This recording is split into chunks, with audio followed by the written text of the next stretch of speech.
Almost everyone has heard the word cancer, and almost everyone has heard the word tumor. A lot of people use them as if they mean the same thing, and a lot of people assume that finding a lump means the worst. But here's the truth. A tumor is not the same as cancer. Some tumors are completely harmless. Understanding the difference doesn't just clear up confusion, it can take away a lot of unnecessary fear. So let's break it down properly. Let's start with the word itself. A tumor simply means a swelling, an abnormal mass of tissue. That's it. It's a description, not a diagnosis. Your body is built from trillions of cells, and normally those cells grow and divide in a controlled, orderly way. Old cells die, new ones replace them, and everything stays balanced. A tumor forms when that balance breaks and cells start multiplying when they shouldn't, building up into a mass. But, and this is the key point, the fact that a mass has formed tells you nothing yet about how dangerous it is.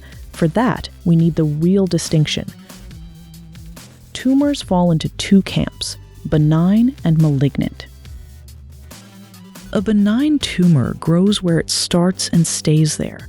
It has a clear border, doesn't invade the surrounding tissue, and doesn't spread to other parts of the body. Many are completely harmless, such as most moles or a fatty lump called a lipoma.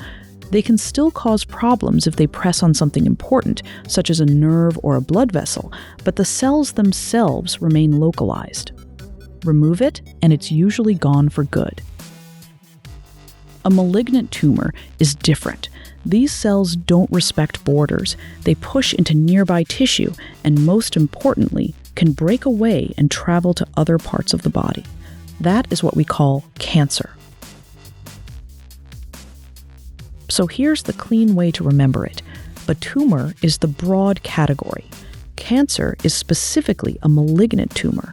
All cancers involve abnormal growth, but not every lump or tumor is cancer.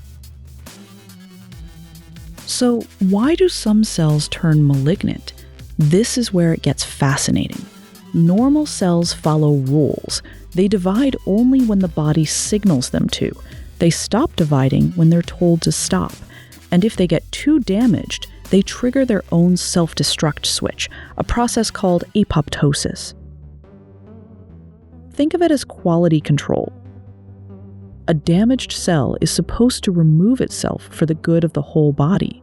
Cancer begins when mutations damage the genes that enforce those rules.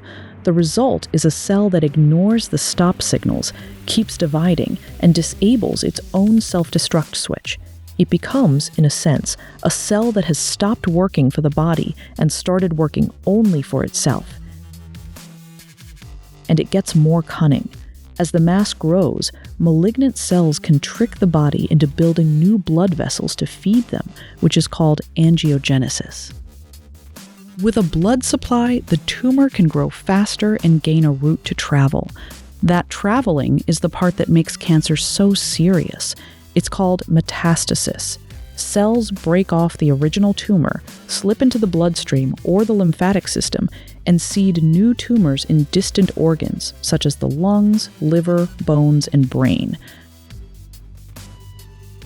This is why cancer that's caught early, while it's still in one place, is generally far more treatable than cancer that has spread.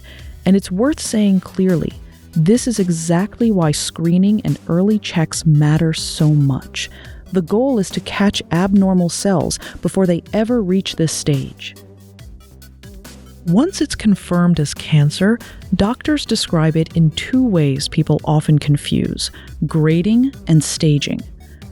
Grading is how the cells look under the microscope. The more abnormal, the higher the grade, and the faster they tend to grow.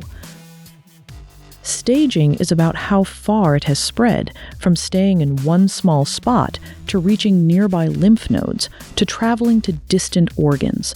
The further it's spread, the higher the stage. Simple version: grade is how the cells look, stage is how far they've gone, and the earlier it's caught, the more treatable it usually is. One last important thing. If you ever find a new lump or notice a change in your body that doesn't settle, please don't diagnose yourself from a video. And don't panic either. Most lumps are not cancer, but the only way to know is to have it checked by a doctor who can examine and test it if needed. Understanding how your body works is powerful. Acting on that understanding by seeing a professional is even more powerful. I'm Neka. Follow Med with Neka for more of the body explained clearly.